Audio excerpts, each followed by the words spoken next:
parable of the leaven is found in Matthew chapter 13 and Luke chapter 13, following the parable of the mustard seed. Whether Jesus purposely told these two parables one after the other, or whether Matthew and Luke both decided to place them together, the fact that they appear together seems significant. Nonetheless, how they relate to each other isn't immediately obvious.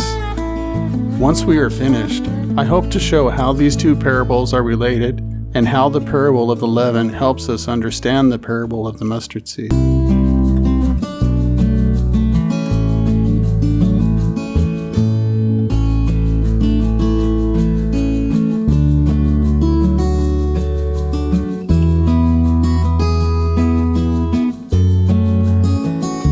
He spoke another parable to them. The kingdom of heaven is like leaven, which a woman took and hid in 3 pecks of flour until it was all leavened. In the video concerning the parable of the wheat and tares, I argued for the importance of understanding the story on its own terms before attempting to interpret the parable. This we will do, though the parable is very brief, not complicated, and accessible to those who have seen someone make bread. In Jesus' parable, a woman hides leaven in her flour.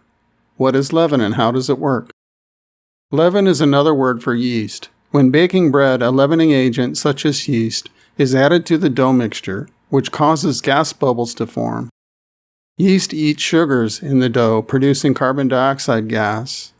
The gas produced by the yeast forms thousands of little bubbles in the dough, which causes it to inflate. During the baking process, those air pockets hold their shape, resulting in a smooth texture in the finished bread. In summary, then, the parable contains 2 important features. First, a woman is baking bread or some other baked item, and in the process, she adds an essential ingredient to the mixture, which makes all the difference in the texture of the final product. Second, the Lord gives special attention to the fact that the entire mixture was leavened.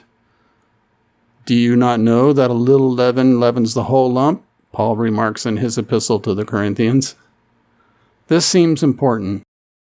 Even today, we enjoy leavened bread because, compared to unleavened bread, leavened bread is more flavorful, especially when covered with peanut butter and jelly.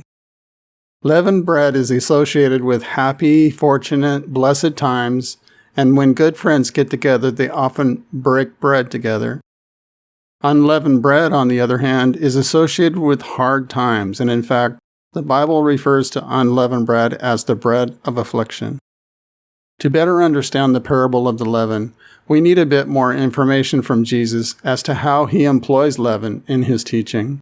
Because here it seems as if the leaven is a good thing, whereas elsewhere it seems as if leaven is a bad thing. Let's look at another passage where Jesus uses leaven to illustrate an important concept.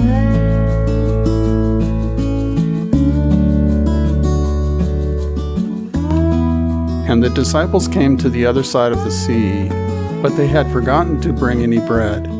And Jesus said to them, "Watch out and beware of the leaven of the Pharisees and the Sadducees." They began to discuss this among themselves, saying, "He said that because we did not bring any bread." But Jesus, aware of this, said, "You men of little faith, why do you discuss among yourselves that you have no bread? Do you not yet understand or remember the 5 loaves of the 5,000 and how many baskets full you picked up? Or the 7 loaves of the 4,000 and how many large baskets full you picked up? How is it that you do not understand that I did not speak to you concerning bread? But beware of the leaven of the Pharisees and Sadducees." Then they understood that he did not say to beware of the leaven of bread, but of the teaching of the Pharisees and Sadducees. Here we have our first clue as to the meaning of the parable of the leaven. Some commentators understand leaven to symbolize sin, but here the emphasis is not on sin, but on the teaching of the Pharisees, which in some way acts like leaven. It's like the Pharisees are baking bread, and the particular leaven they add should be avoided. Is Jesus saying that the Pharisees were false teachers? Well, yes and no.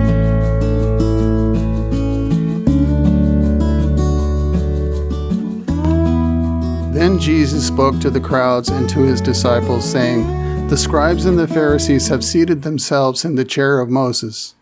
Therefore, all that they tell you, do and observe. But do not do according to their deeds, for they say things and do not do them." The Pharisees were teaching from the Bible, and apparently, in Jesus' opinion, it was safe for the crowds to observe all that the Pharisees tell them to do.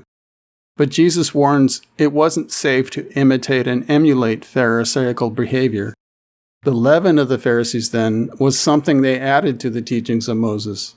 This leaven, Jesus says, is something to be avoided.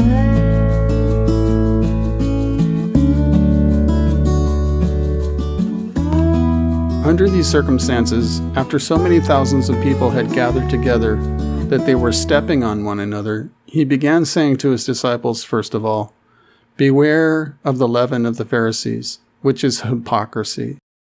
But there is nothing covered up that will not be revealed, and hidden that will not be known. Accordingly, whatever you have said in the dark will be heard in the light, and whatever you have whispered in the inner rooms will be proclaimed from the housetops." As we saw in Matthew chapter 16, the leaven of the Pharisees is their teaching.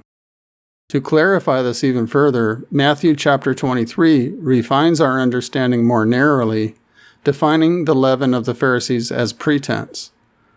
The Pharisees make a practice of claiming to have moral standards to which their behavior does not conform. And elsewhere, Jesus observes that the Pharisaical pretense allows these men to see themselves as different than other men. The leaven of the Pharisees was pretense, which they hid in their own teaching, and like leaven, this pretense permeated the entire body of their teaching. One more thing to notice in this passage, which may inform the parable of the leaven. Many of Jesus' parables talk about items being hidden or revealed. For instance, there was a coin that was lost, the son that was lost, and the sheep that was lost, all eventually found.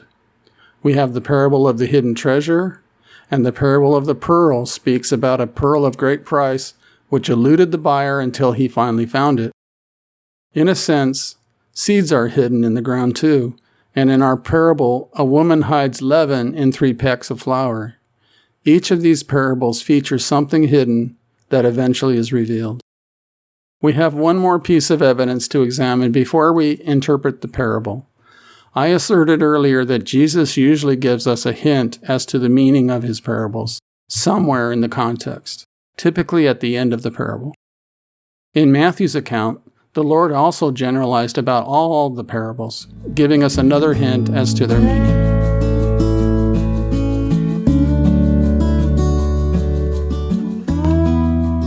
All these things Jesus spoke to the crowds in parables, and he did not speak to them without a parable. This was to fulfill what was spoken through the prophet, "I will open my mouth in parables. I will utter things hidden since the foundation of the world." Here Jesus defeats the typical answer we might hear or read as to why Jesus spoke in parables. Conventional wisdom explains Jesus' parables as simple stories to illustrate moral or spiritual lessons. This may be the reason why other people tell parables, but this is not why Jesus spoke in parables.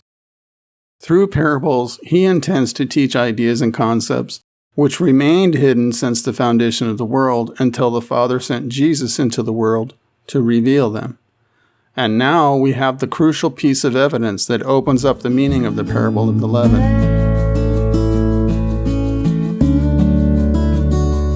Now we are ready to give the interpretation. The woman represents God the Father, the leaven represents the essential doctrine, and the 3 peck measures of flour represent the Hebrew scriptures, the law, the prophets, and the writings. God the Father hid the essential doctrine in all the writings, and like leaven, this doctrine permeates the entire Hebrew Bible. But also like leaven, it remained hidden in plain sight until the Word became flesh and walked among us. The essential doctrine is this: according to the predestined purpose of God, he sent Jesus Christ into the world to save his people from their sins by dying on a cross and trusting the Father to raise him from the dead, which he did. Then, according to his grace, Jesus will raise his followers from the dead, giving them life more abundantly and an everlasting immortal future. Remember, Jesus told his disciples that they were given the mystery of the kingdom of God, a mystery that was always there from the foundation of the world. In his epistle to the Romans, Paul indicates that the gospel of Jesus Christ is a mystery which has been kept secret for long ages past. He tells the Corinthians that he and the other apostles speak a secret wisdom which God predestined before the ages to our glory. He tells the Ephesians that if we read his epistle carefully, they can gain insight into the mystery of Christ, which he describes as the summing up of all things in Christ, things in the heavens and things on the earth. In the Sermon on the Mount, the Lord teaches the people that he is the focal point of the Hebrew Scriptures, and perhaps not so coincidentally, he mentions the Pharisees by name, exhorting his people to seek a righteousness greater than that of the Pharisees. Comparing the teachings of the scribes and the Pharisees with his own teaching, he prefaced each lesson with the phrase, "You have heard it said, but I tell you." The Sermon on the Mount contains the essential doctrine in brief in the following statement. Do not think that I came to abolish the law or the prophets. I did not come to abolish, but to fulfill. For truly I say to you, until heaven and earth pass away, not the smallest letter or stroke shall pass from the law until all is accomplished. Some who teach this verse propose that Jesus intends to obey and keep every commandment, ordinance, and statute of the law. Without a doubt or controversy, Jesus did that and more. But this is not what Jesus meant to say here. Rather, he is emphatic that he personally will accomplish and carry out all the plans and purposes of the Father revealed in the Hebrew Scriptures.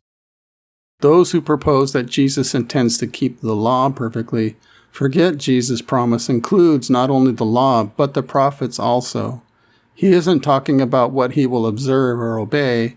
He's talking about what he will accomplish to glorify his Father in heaven. Jesus is the leaven that leavens the entire lump. Jesus is the focal point of the essential doctrine that God put into his revealed scriptures, which became manifest in the person of Jesus Christ.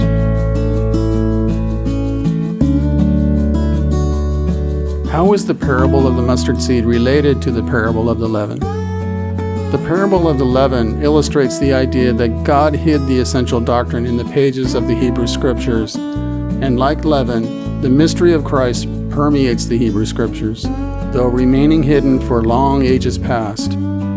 The parable of the mustard seed illustrates the New Testament Scriptures, which begins with the essential doctrine and builds on that. Unlike the Hebrew Scriptures where the essential doctrine is hidden, the New Testament is the exegesis of the essential doctrine, revealing and explaining that which was once hidden. I hope you enjoyed this video and found it helpful to your own studies. If you did, please click thumbs up and subscribe. Thanks for watching.